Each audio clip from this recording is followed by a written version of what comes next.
I am so excited about this project. You are going to start creating your own superhero. And our goal is that once we get this done, you're going to be adding your superhero into a superhero universe. Let's go ahead and get started.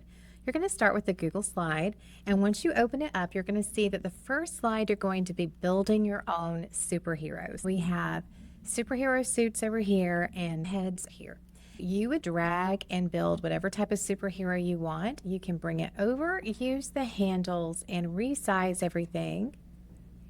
Then get your character that you want and add the head. Click that above. We're going to be working on arranging tools. Let me show you how to put this head here. See how it lines up. Click the head you want in front, then go to arrange, then order and bring to front. And there you go. You have your superhero. You get to create your own superhero and build the superhero the way you want. You can resize it to make it look better. I think that right there would be perfect.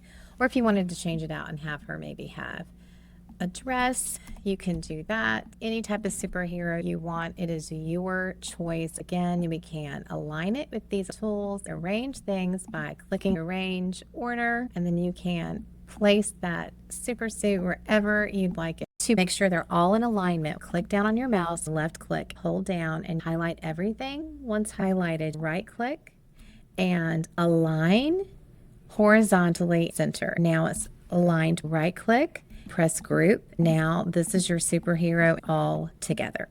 First step is building our superhero. Next, go to slide 2, superhero name generator. Choose a girl or boy superhero name.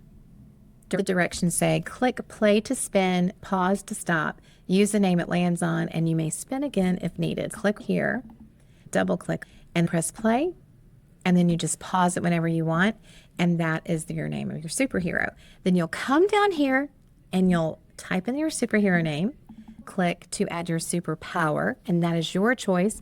You can use a superpower that you built last class, or you can create a whole new superpower. Then we're going to add your strength and your weakness. This is your project for this week. You're building your superhero, you are finding your superhero name, and then build your profile with your superpower, your strength, and your weakness. I cannot wait to see your superheroes, and I'll catch you in the next lesson.